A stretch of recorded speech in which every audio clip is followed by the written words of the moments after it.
O último dia, né? Hoje é o último dia do Barroso. Exatamente. E ele admitiu para os aliados dele essa possibilidade aí de se manifestar sobre o aborto como um ato final antes da aposentadoria. Cristina Serra está chegando aqui para conversar com a gente a respeito disso. Cris, boa noite. Boa noite. Boa noite, Gabi, Rodrigo, Chico. Se ele fez, de fato, como você falou, né, Gabi, essa solicitação ao Fachin, tudo indica que ele deixará o voto dele. Essa questão da descriminalização do aborto, eu acho que talvez seja o tema mais espinhoso do Supremo Tribunal Federal. Na verdade, não é só uma ação, né? Tem uma ação pela descriminalização, mas tem outras ações também, né, que aí questionam outros aspectos, né, da questão do aborto no Brasil. Agora, o que me chama a atenção? Na verdade, quem tem o poder de pautar qualquer assunto, o julgamento de qualquer ação, desde que a ação esteja pronta para ser votada, é o presidente do Supremo, né? Desde que ela esteja pronta para ser votada, ou quando o presidente, né, digamos assim, tira a temperatura nos bastidores do Supremo e ver se há condições de colocar um determinado assunto em votação. O Barroso foi presidente durante 2 anos. Tudo bem que foi um período bastante conturbado da política no Brasil, em que o Supremo teve que enfrentar assuntos, né, muito difíceis, né? Basta ver aí o julgamento dos golpistas. Mas ele não pautou e, até onde se sabe, também não fez nenhum movimento nesse sentido, né? Caberá agora ao Fachin fazer isso ou não.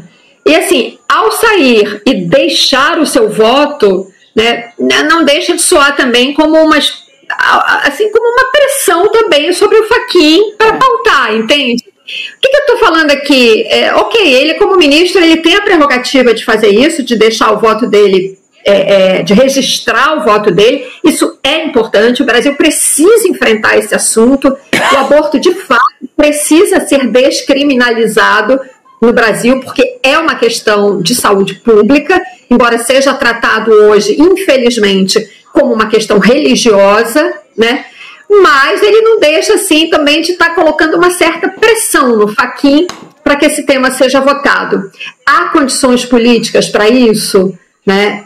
O Supremo é uma casa jurídica. Gente, na teoria, né? Na prática, na vida real, é sim sujeito à conjuntura política que o cerca. Não vejo, infelizmente, não vejo condições para se avançar além daquilo que a gente já tem na legislação, que são aquelas 3 situações: risco de vida para a mãe, quando a gravidez é resultado de um estupro, ou quando o feto tem anencefalia. Aliás, o Barroso atuou neste caso da anencefalia quando ele ainda era advogado, né? Então essa, de fato, sempre foi uma questão próxima a ele, né? Mas assim, o que é importante? Manter a legislação que a gente tem e garantir a efetividade dela, porque a gente tem visto ultimamente no Brasil, já encerro com esse ponto, mas é importante a gente lembrar disso, a gente tem visto casos de crianças, meninas, que são estupradas e que não conseguem, ou pelo menos têm muita dificuldade de acesso, né, a um hospital, a um serviço de saúde, onde ela possa fazer o aborto seguro, como manda a lei, né? Tal é a situação complicada que a gente tem hoje no Brasil, em que até mesmo nas situações permitidas por lei, muitas vezes mulheres e meninas, crianças praticamente, têm dificuldade de fazer o aborto com segurança. Você teve aqui em São Paulo, nos últimos anos, a orientação da prefeitura do Ricardo Nunes e não cumprir o que está valendo. Na lei. Na lei. Vários casos, o Hospital da Nova Cachoeirinha, aqui na Zona Norte, vários casos na cidade inteira. Essa já é a dificuldade de cumprir o mínimo que está aí agora. Que não é, a gente não está falando de liberação do aborto. Não, né? nada. Foi o que alguns países conseguiram aprovar. A Argentina, depois de uma luta grande das mulheres, os lenços verdes, né? A gente lembra da campanha. Aqui no Brasil descriminalizar para os casos em que a lei já permite. De estupro, que tem muito, né? E que, infelizmente, políticas como a Damares Alves, por exemplo, no Senado, agora aprovaram na comissão já, né, do Senado, de Constituição e Justiça, já a queda desses poucos casos que tem como exceção. Ou seja, eles querem obrigar uma criança que seja uma mulher ou que seja uma jovem estuprada a ter o filho. Tanto que é conhecido vulgarmente como a PEC o PL do estupro, do estuprador. Impressionante isso. Sóstenes Cavalcante, né? Daquela figura. Sóstenes Cavalcante, que inclusive levou uma mobilização enorme no ano passado de mulheres em todo o Brasil. Quando ele tentou pautar, parecia que isso ia ser votado e houve uma mobilização que botou um freio nessa votação. Agora, se vocês me permitem aqui, eu sei que o assunto é sério, mas eu queria dar, assim, só relembrar aqui uma nota um tanto quanto pitoresca sobre esse assunto, porque assim, o Barroso sempre esteve, de fato, próximo a esse assunto, ele sempre defendeu a descriminalização do aborto, inclusive dizendo que se fosse o homem que engravidasse, essa lei já teria sido aprovada há muito tempo. A descriminalização já teria sido aprovada há muito tempo. Ele, inclusive, a questão da descriminalização é importante, em primeiro lugar, para proteger a mulher, claro, né, mas também profissionais envolvidos na prática do aborto, como médicos e enfermeiros. E foi justamente uma questão, teve uma votação específica numa turma, a turma em que o Barroso fazia parte, há alguns anos atrás, isso, um pouco mais de 5 anos, se bem me lembro, que votou justamente a revogação da prisão preventiva de um médico, uma equipe médica envolvida num aborto. Houve a votação na turma e o Gilmar Mendes, que na época tinha muitos atritos com o Barroso, numa situação em plenário, que não tinha nada a ver com esse assunto, era outro assunto que estava em plenário, o Gilmar fez uma crítica assim, muito impertinente, né, à atuação do Barroso na turma. E é neste momento que se produziu aquela cena que ficou famosíssima no plenário do Supremo, quando o Barroso, né, responde ao Gilmar Mendes dizendo que ele era uma pessoa de mau sentimento, com pitadas de psicopatia, ele era uma vergonha, ele, Gilmar, sozinho, era uma desonra para o Supremo Tribunal Federal. Isso gerou muitos memes, muita piada. É uma mistura do mal com atraso, com pitadas de psicopatia. Que frase, hein? Uma frase assim, ele ainda fala, me deixa fora desse mau sentimento. Assim, tô fora. Não, então, o Gilmar já se envolveu, o Gilmar Mendes, né, o ministro, em 3 brigas, assim, né? Teve aquela famosa com o Joaquim Barbosa, em que o Joaquim Barbosa fala para ele, eu não ando com os meus... O senhor tá achando que tá falando com os seus capangas de Mato Grosso, né? E eles batem boca. Depois teve essa do Gilmar com o Barroso, e agora dessa semana... Com o Fux. Que eles chamam o Fux de figura deplorável. Figura lamentável e tal. Então ele gosta desses embates, mas muito bem lembrado, Cris. Rodrigo, como se o Gilmar não tivesse telhado de vidro, né? Nossa. Esse é outro assunto. Esse rende também. Outro assunto. A figura muito protegida na nossa imprensa, né? Ele é fonte de muitos jornalistas importantes, ele é muito protegido, mas, pelo amor de Deus, começar a andar pelas fazendas dele ali no Mato Grosso, Ave Maria. Vai ter capanga, vai ter que entrevistar muito capanga lá. Se puxar esse fio, a gente vai ter que fazer mais um N2 aqui para conversar sobre isso, Cris. Esse assunto é super importante, a gente vai continuar acompanhando também, enfim, vocês já puxaram aí, né, esses tratamentos humanos, mesmo quando, em caso de aborto legal, viagens para acessar direito, dependendo da região, e não consegue, esperas, enfim, e é tudo... Isso eu estou falando todos dos casos que são previstos em lei, né? Então, realmente mulheres, né, e pessoas com útero que procuram por um aborto hoje legal, realmente um sofrimento mesmo dentro dessa realidade. Agora, Cris, ainda falando dessa questão do Judiciário, né, do Supremo Tribunal Federal, e também na esteira da saída do Barroso, a gente está esperando por quem vai assumir essa vaga. Estava uma expectativa muito forte em torno do nome do Jorge Messias, ali, do advogado-geral da União. Só que, ali no Senado, eu queria trazer um pouquinho do contexto, né, porque estavam falando também do nome do Rodrigo Pacheco, que era o preferido do Congresso e também de alguns ministros do STF. Gilmar Mendes, inclusive. Isso. E aí você até perguntou essa semana para a Juliana Dalpiva, quando ela veio aqui com a apuração a respeito disso, tipo, o nome dele já está certo. Você perguntou, mas e no Senado? Será que vai passar e tal? Sim. E aí a oposição no Senado já está descartando esse risco do Jorge Messias ser recusado se ele for, de fato, indicado, Rodrigo, pelo presidente Lula ao Supremo. Então, a avaliação da direita agora é que o senador Rodrigo Pacheco tem o maior apoio, mas que o Messias também não vai enfrentar grande acaba passando também, né? Passa. Com menos votos, mas passa. Então, tem uma contagem informal já, que foi feita pelos partidos de oposição, Chico, de que o Messias ele teria 30 votos contrários só. Então, isso é menos da metade do plenário e passa na Casa Legislativa também. Porque precisa de 41, né? Se tiver, mesmo que tenha 35 contra, aí ele tem 45 votos, 46 ele está aprovado. É por aí, né? A conta é por aí. Cris, tá nesse ponto, né? A gente está esperando para as próximas horas, porque hoje acaba o mandato do Barroso, né? A partir de agora, a qualquer momento, o Lula pode indicar o substituto, né? Se fosse o Rodrigo, ou se for o Rodrigo Pacheco, né, a gente só sabe mesmo na hora que isso se tornar público. Mas o Rodrigo Pacheco, eu acho que passaria com uma das aprovações assim, mais assim, praticamente unânimes, né, entre os senadores. Seguramente ele seria um baile.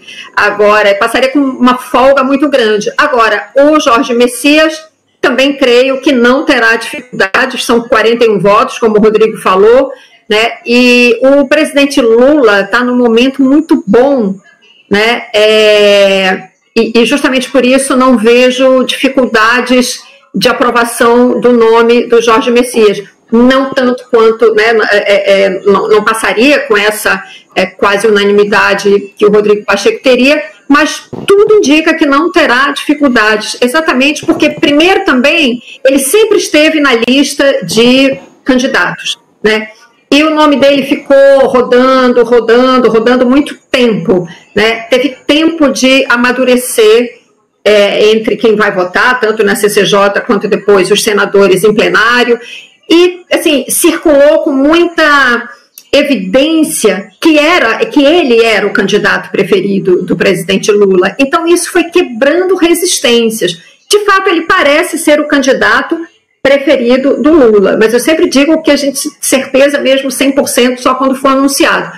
Mas, ao que tudo indica, é ele, e, como eu disse, teve tempo de maturação, né? O Lula lançou essa possibilidade, o nome ficou circulando, se teve alguma resistência, elas foram sendo quebradas, e, ao que parece, ele passa até mesmo a direita já fazendo esse cálculo. Seja como for, não será nada parecido, nada parecido, né, com o último ministro que eu lembro que teve, assim, não dificuldade, mas foi um processo mais penoso, digamos assim, de percorrer gabinetes e se apresentar e desfazer coisas que eram ditas sobre ele, tal, e claro, pela circunstância política da época, era governo Dilma, já com muita pressão sobre a Dilma, foi a indicação do ministro Edson Fachin, que hoje, aliás, é o presidente da corte, né? O Fachin, vocês devem lembrar, foi a sabatina mais longa da história do Supremo. Foram mais de 12 horas de sabatina. 12 horas. Né? Ele teve que responder muito sobre ligações pregressas com a MST e tudo mais. Não, de fato, não vai ser a situação do Jorge Messias, além de todas as razões que nós falamos aqui, porque o Jorge Messias é um personagem muito conhecido do mundo político brasileiro há muito tempo, né?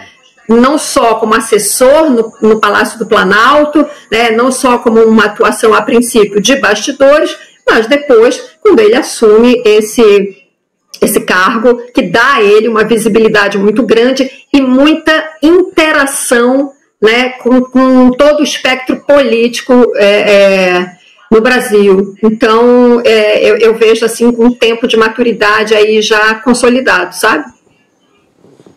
Tudo bem.